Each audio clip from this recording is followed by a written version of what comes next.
All right. Hey, everybody. Welcome to video 2 of 5 of a brief history of Bastunia, which may not be so brief once we get 5 full videos done.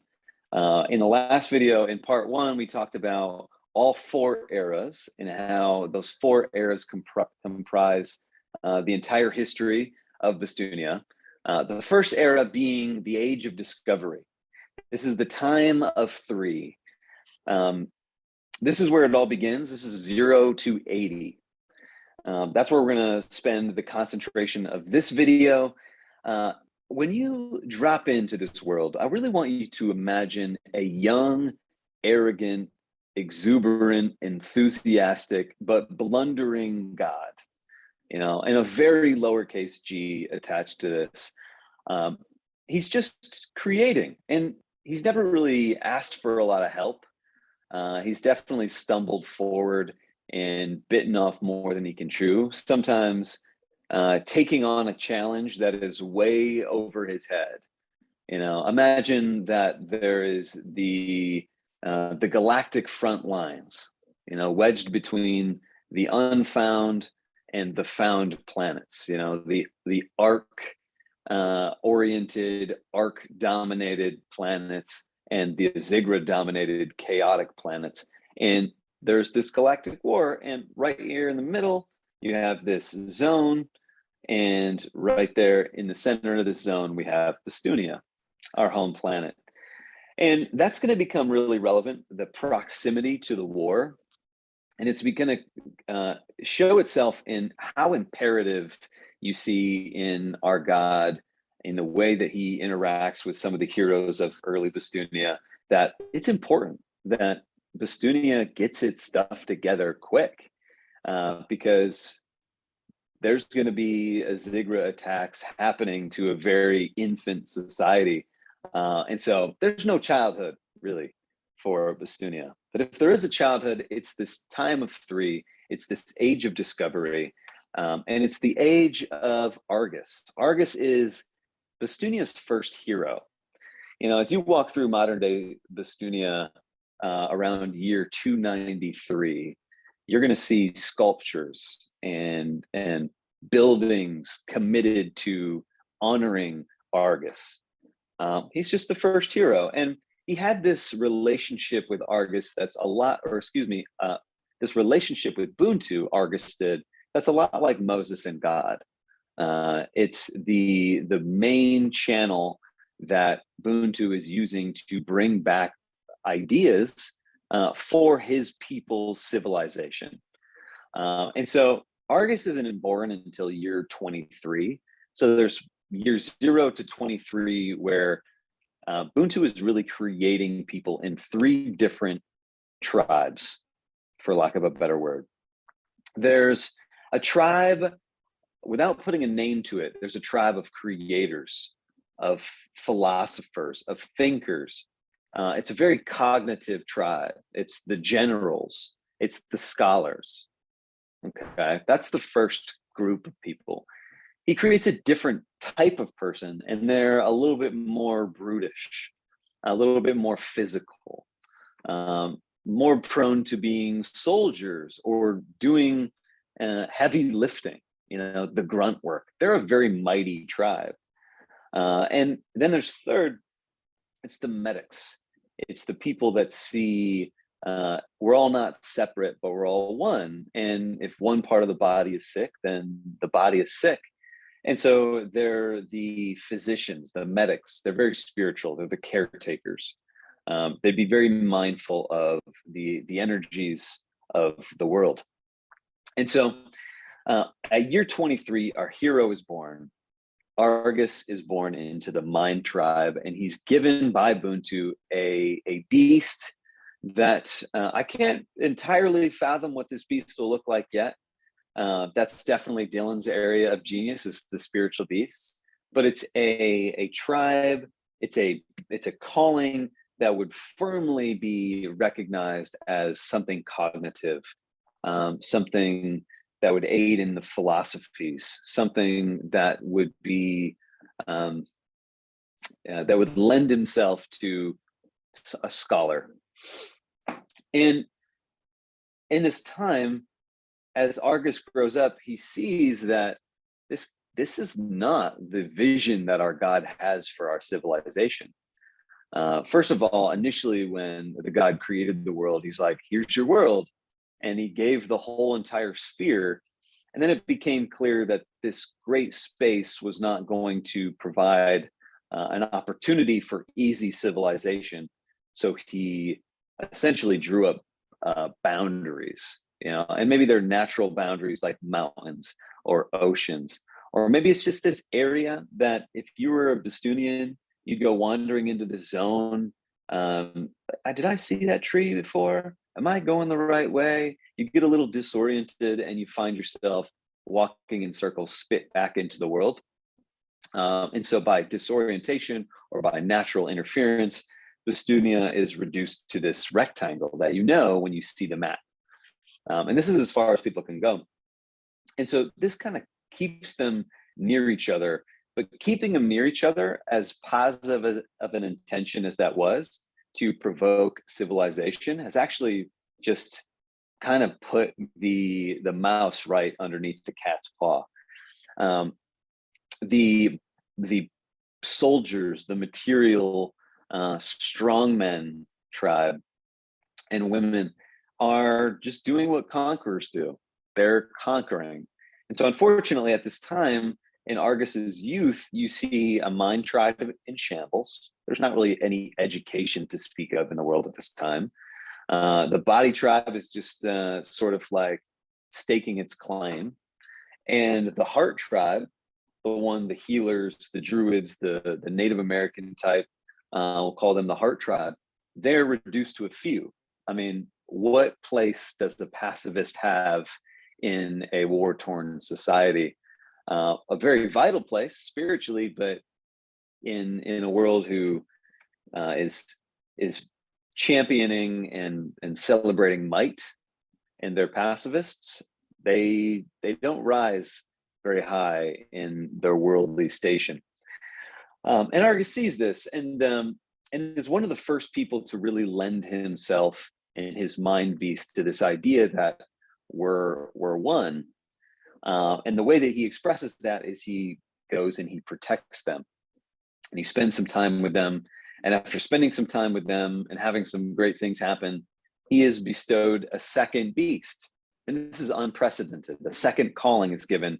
And this one is much more a healer. So he gets a heart beast, a heart calling. And guess who's threatened by this? But the people who look around the world and they say, strength is measured in might and physical strength. And so therefore, we're going to take what power we have over you and we're going to express it. Well, Argus, being our hero, now having two callings, none of them necessarily suited for fighting, but Argus is a resourceful individual. Plus, he just kind of understands things in a different level than most people. So he goes and he's going to martyr himself potentially for the cause. He's going to do whatever he needs to do in order for this body tribe to see, for at least to have this action that'll ripple through the entirety of the future and really be meaningful.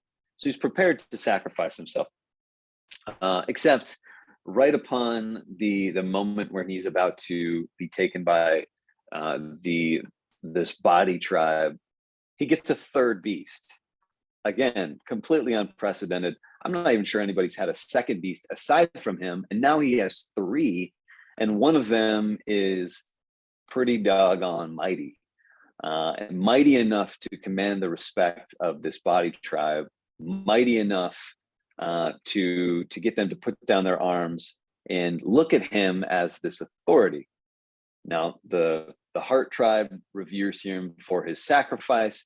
The mind tribe reveres him for his incredible tactic and his ability to see exactly what was going to work, although he didn't know. And so he becomes this focal point. And at this point, Buntu and Argus develop this very Moses God type relationship. And so when Ubuntu sees that there needs to be certain rules put on the world, in that left to their own devices, people are just being people and they're expressing their free will to the detriment of their fellow man, he says these people need rules, they need commandments. And so using the ancient divine language runes, he establishes some sort of ethereal rules to the world, and he imparts them onto Argus. He maybe even goes so far as to establish these rules in a tablet, and Argus is sent down to the world to basically build the civilization that Ubuntu has in his vision. And one of the ways that the god is going to bless Argus is with 4 children. And these 4 children are going to become the sages. And what's cool about the sages is there's a beast that is not tied to the life of this particular human that is the sage, in much the fashion of the Dalai Lama. It's like the Dalai Lama is going to come back. And it's not one man, it's not one person. There always will be a next incarnation. The same is true. The beast that is attached to the sage will live on after the life of the mortal, and you'll know who the subsequent sages are because this beast will seek them out and attach to the new sage when an old sage dies. And there's going to be 4, the children of Argus, and Argus is presented with this opportunity to establish what are called pandit families. They're sort of like the family, the extended family of the sage, and they'll nurture the sage, they'll keep the sage safe. They're kind of living and operating in this temple, in this community.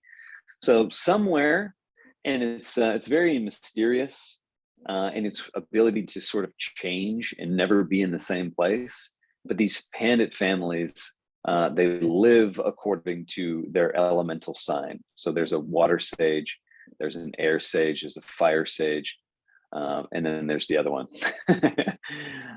which it's the other one that I'm forgetting. And so that becomes a big fixture of developing, ushering in order, is having these sages that are really wise teachers, having a unified world between those 3 tribes. Plus, as the world develops, there's a new set of problems. I mentioned it being imperative that the world becomes unified and becomes civilized fast. And that is true because in this front lines of this battle, imagine within the darkness, there's this beacon of light that's shining out. And Azigras are like moths, and they're just going to flock to the light.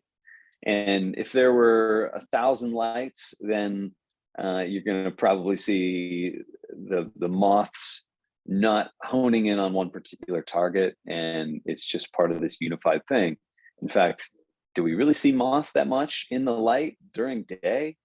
So they tend to thrive in the darkness and attack the light. And Bastunia is in the darkness, becoming a beacon of light. And so toward the end of Argus's life, toward the beginning of order, he makes a family. He has the sages.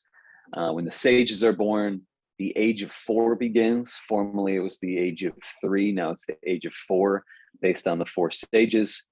And you'll start seeing more and more attacks on Bastunia, but they're being thwarted by a slowly civilizing peoples.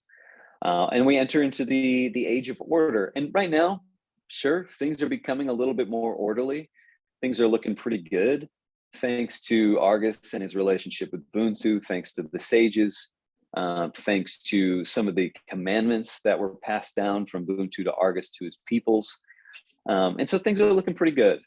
But it's kind of at this beginning where the beacon of light isn't so bright to attract too much attention. But if they become civilized too quickly, and their consciousness turns them into a beacon of light before they really become fully prepared. Anytime Dylan and I play video games together, he tells me I'm being too much of the Leroy Jenkins. Like, I'm just charging out beyond the front lines and subjecting myself to all the attacks, quickly dying. So we're kind of in this Leroy Jenkins type phase. Like, but yeah, sure, the world is orderly, but did our God really have to put the world on the front frickin' lines? Because if it gets too orderly too fast, this planet's going to be Leroy Jenkins. So that is ushering in order. So you learned about Argus, our hero, the hero of all ages, the one that is esteemed even to this present day. You learned about the sages and how their beasts work, passed on from generation to generation, the eternal sage callings, the Pandit families, and how they protect and they support and they kind of hide the sages in many ways. The sages are based on the 4 elementals. And so begins in the next video, the age of order. So thanks, like, subscribe, see you in the next video.